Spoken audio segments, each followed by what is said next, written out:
The high earner, he's mine. Uglies should stick to mingling with ordinary folks.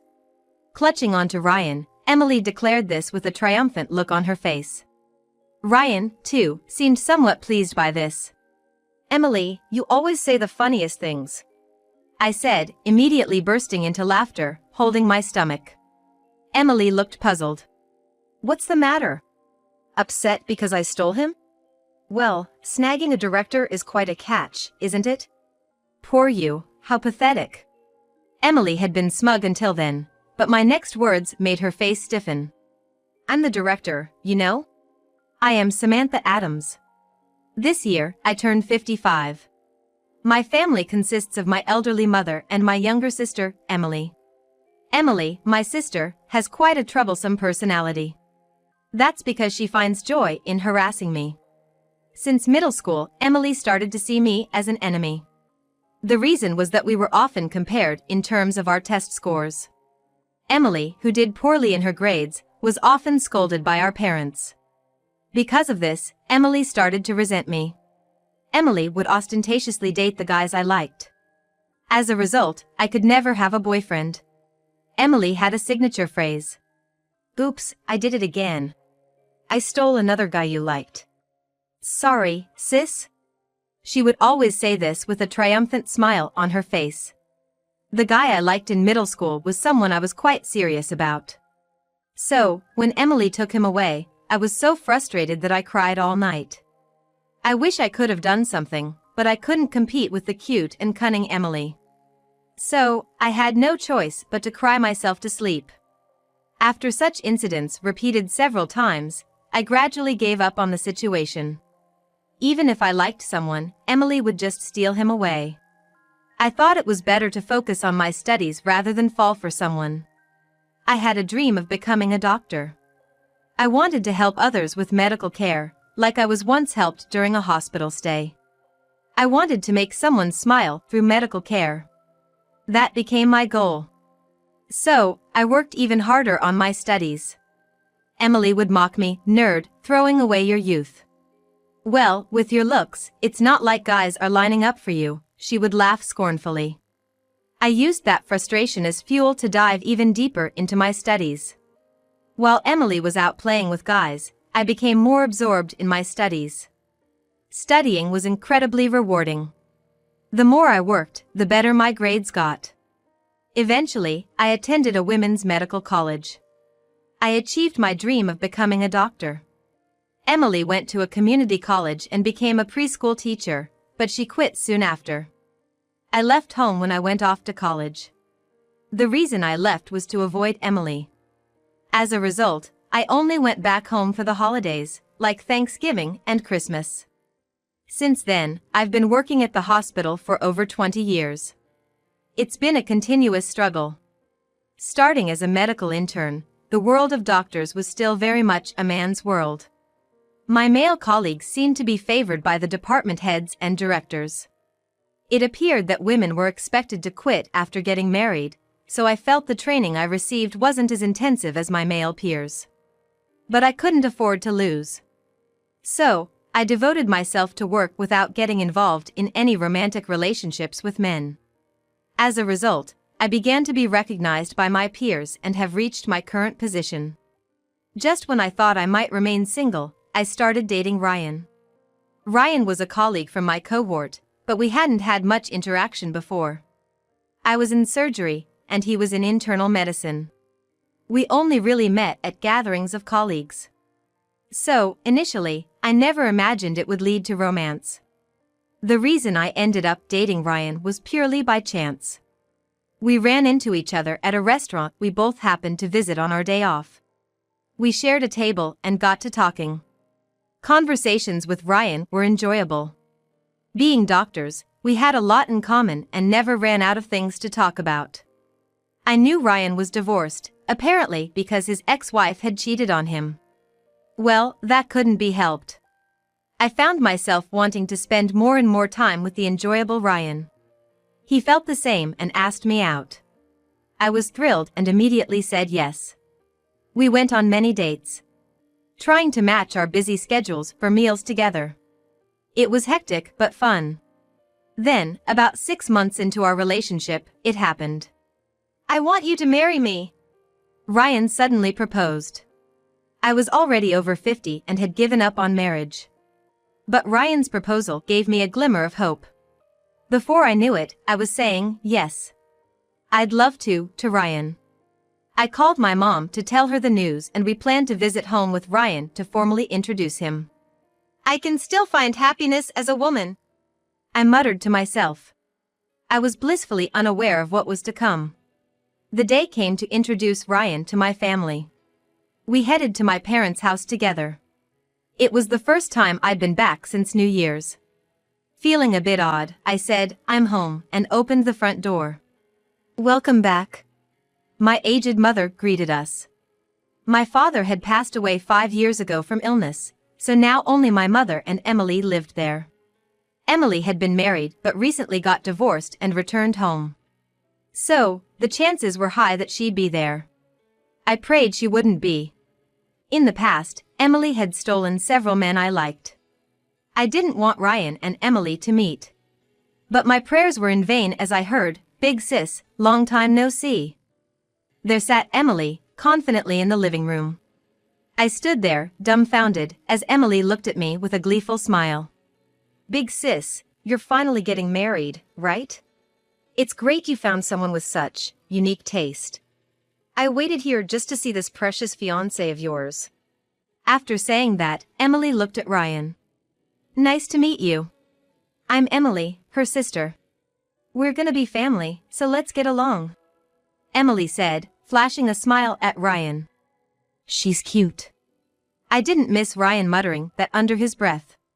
Emily looks much younger than her age, being only 2 years younger than me. She's a natural beauty, resembling our mother. Which probably explains her success with men when she was younger. In contrast, I resemble our late father, with a more modest appearance. Then, Ryan and Emily started chatting happily. "Wow, so you're a doctor just like my sister? That's impressive. Given your age, you must hold a senior position? How wonderful." Emily was showering Ryan with compliments, as usual. "It's nothing like that," Ryan said, not seeming to mind. His cheeks were relaxed, and it wasn't a pleasant sight for me. As they were creating their own little world, Emily suddenly murmured, "I wish I had met someone like Ryan. I would have loved to marry him." "Emily!" I couldn't help but reprimand her. Even our mother frowned at Emily's inappropriate remark. Then Ryan said, "It's okay, Samantha's just too strict," as if he was scolding me. After that, Emily and Ryan continued to chat happily. My mother and I were left out. I began to feel a bit uneasy about the future. Since then, I've avoided taking Ryan to my family home. I hadn't been in touch with Emily at all, but after introducing Ryan, she started emailing me frequently. "Bring Ryan over to the house. If you can't, take me to his place. And of course, you're paying for the cab," she would write in these absurd texts. If I let Emily meet Ryan, who knows what she might do? I might even lose him to her. Fearing this, I've been keeping Ryan away from Emily. But lately, Ryan's been acting strangely. We used to have meals together whenever our off days aligned. But recently, he's been turning me down more often. "Sorry, but I have plans with a friend on Saturday night," he'd say, looking regretful. We both work at the same hospital, and our shifts are 24 hours. So matching our free time is hard. Having meals with Ryan was precious to me. But I couldn't push him. So all I could say was, "Okay, let's plan for another time," and let it go. Then one day, a shocking truth came to light. Ryan and I had decided to register our marriage on the day we started dating. He wanted to cherish our anniversary, saying, "Wouldn't it be romantic to register on our special day?" So, I was eagerly waiting for that day to come. With just 2 weeks left until the registration day, I received an unexpected call from Emily. I was at the hospital, and she said, "I'm at a cafe near your hospital right now. Can you come over?"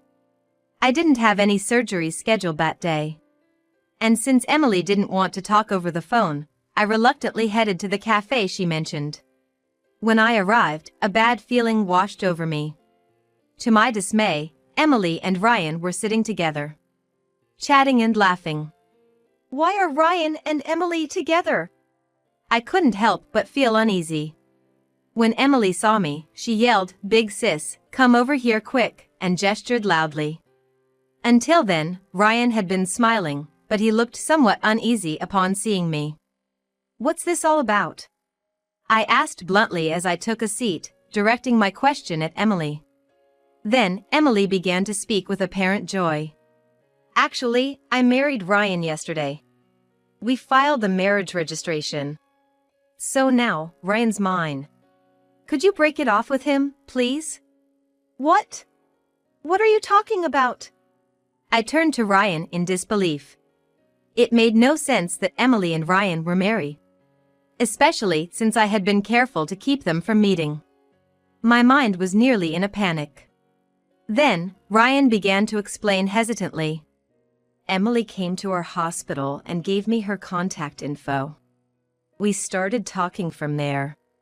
Apparently, the reason he had been declining my invitations was because he had been seeing Emily.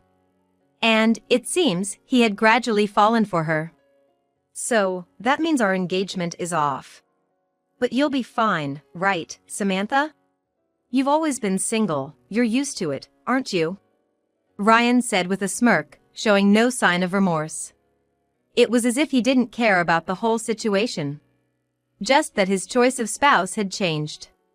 "I can't believe this!" I let out a voice filled with despair. Just when I thought I had finally found happiness as a woman, it was so easily stolen by Emily. And now, Emily and Ryan were already officially married. No matter what I did, I couldn't be with Ryan anymore. As I was sinking into despair, Emily chuckled. "The high earner, he's mine.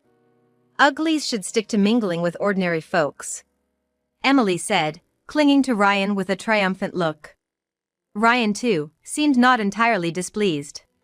"Well, someone like you, an old maid, there's no demand for you in the dating scene, right? You're just a low-level doctor, you don't have money, do you?" Emily continued to look down on me, bursting into loud laughter. That's when I realized a major misunderstanding on Emily's part. Understanding the situation, I suddenly found it amusing. "Emily, you always say the funniest things," I said, then burst into laughter, holding my stomach. Emily looked puzzled. "What's the matter? Upset because I stole him? Well, snagging a director is quite a catch, isn't it?" "Poor you, how pathetic."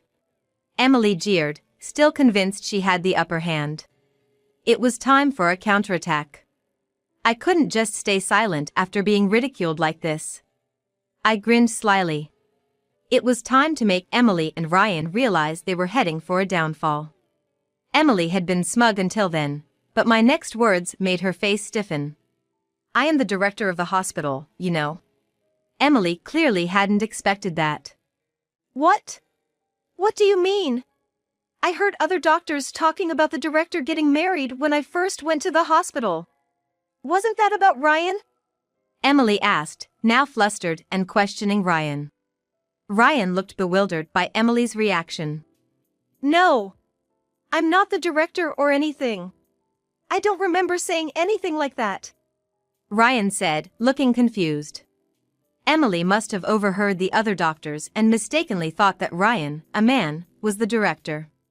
Emily always had a thing about respecting men. Besides, a female director is rare. So, it's understandable she got it wrong.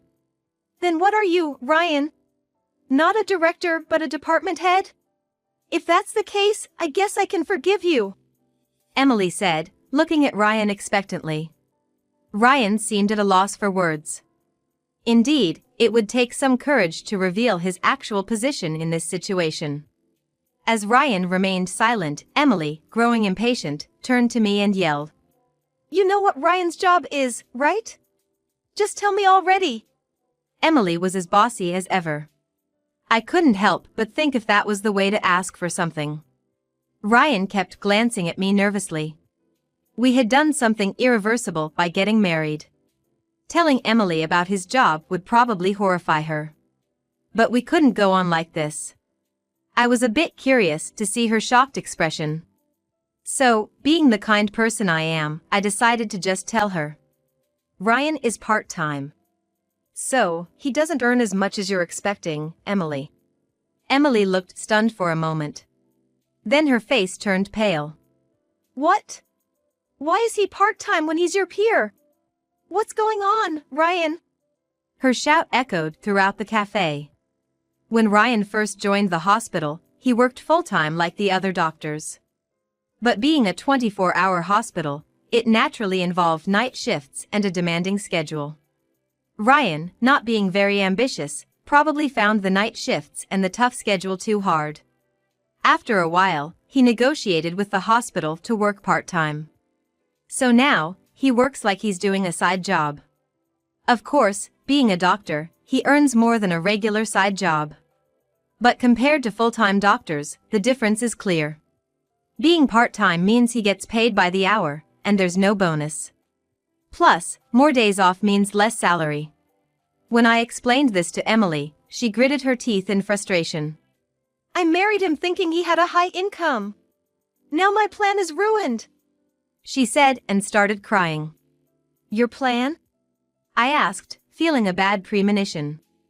After making a scene, Emily said, I have debts, and I was hoping Ryan would help pay them off. And started crying even more. Ryan turned pale upon hearing about the debt. It must have been news to him. As it turned out, Emily was hooked on strip clubs. She had visited various clubs for their introductory offers, but at one club, she fell for a guy. To support him, she started visiting frequently, running up a huge tab. She even ordered a lot of champagne whenever he asked. Actually, it turns out the reason for her divorce from her previous husband was also because she was financially supporting a man, and her debt was discovered. That's what led to the divorce, it seems. I was completely taken aback by Emily's behavior. A tab at a strip club. Ryan's face grew even paler. And they were already married. I can't pay off that kind of debt with just my salary, he muttered to himself. Desperate, Emily turned to me. That's it. You pay off the tab, Samantha. You're a director, you must have the money, right? I don't need Ryan anymore, I'll return him to you. Emily's eyes were bloodshot, terrifying. She must have been in a critical situation. But I had no intention of listening to her. I absolutely refuse to pay off your tab. Ryan is not an object. And how are you going to return him to me now that we're registered as married? I responded in half disbelief. Emily was going too far with her words and actions. Why would she think someone she betrayed would pay off her debts? Even for family, that's too much to ask. I just couldn't follow Emily's thought process. Then, she yelled. Shut up! I need money. If I don't pay off the tab by the end of this month, who knows what will happen? With that, she started trembling in fear. She must have been severely threatened by her favorite host. I had heard that not paying a tab could lead to serious trouble. I couldn't imagine what would happen to Emily. But it was none of my concern. So, I firmly rejected her request. I've decided to use my money for myself. I won't give a penny to someone like you, Emily. You've always been enjoying yourself without studying. Now, you'll have to face the consequences. I said with a chuckle. Then, adding insult to injury, I said, maybe I'll buy a designer bag today. I can afford it, after all. That can't be. Emily was already in tears. Her mascara was running, a terrible sight. But I had no intention of forgiving her just for this. Then, I gave them both a final blow. Oh, and I'll be claiming alimony from both of you. Be prepared. And I won't reduce it just because Emily has debts. At my words, both of them looked even more desperate. It's all your fault for being misleading. No, it's your fault for running up a tab at the strip club. I'm not to blame. Emily and Ryan started blaming each other. They were a match in their ugliness. Just struggle with money from now on. I told them and left. Soon after, Emily and Ryan divorced. Both of them ended up with 2 divorces. I, through my lawyer, claimed alimony from both of them. Since Ryan and I were only engaged, the amount wasn't huge. But it must have been a painful expense for them. Ryan was part-time, and Emily had the club debt on top of that. The alimony must have been mentally tough for them. I had decided to be thorough, so I had no regrets. Later, Ryan left the hospital. Working with me must have been awkward. Also, the hospital was abuzz with rumors about him. I'm the director and the victim here. So the rumors didn't bother me. But for Ryan, it was different.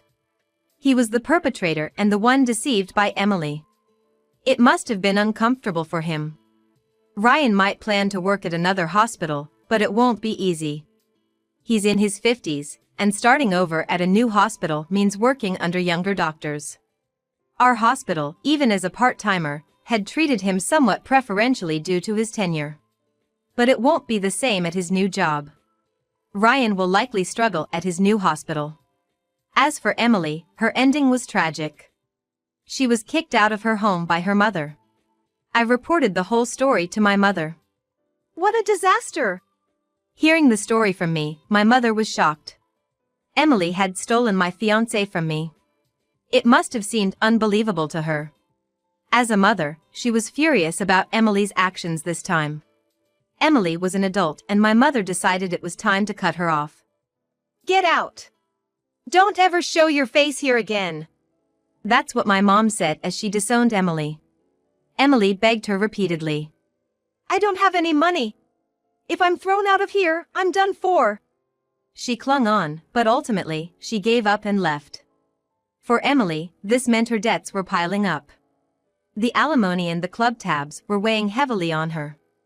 Especially the host club tab, which was so high it should have been impossible to pay off under normal circumstances. It's unclear how her debt got so big. Even Emily was shocked when she heard the total from the host. And since her divorce, I've heard that Emily hasn't worked at all. She had always been a housewife during her marriage. With no job experience, Emily faced a harsh reality trying to find work now. It seems she couldn't find a job at all. So, eventually, Emily ended up in the nightlife industry. But at 48, she couldn't compete with the younger girls. Emily surely has a lot of hardship ahead of her to pay off her debts. It's all her own doing. Emily approached me several times for money, but I ignored her.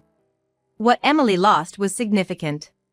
From now on, her life will be a continual loss.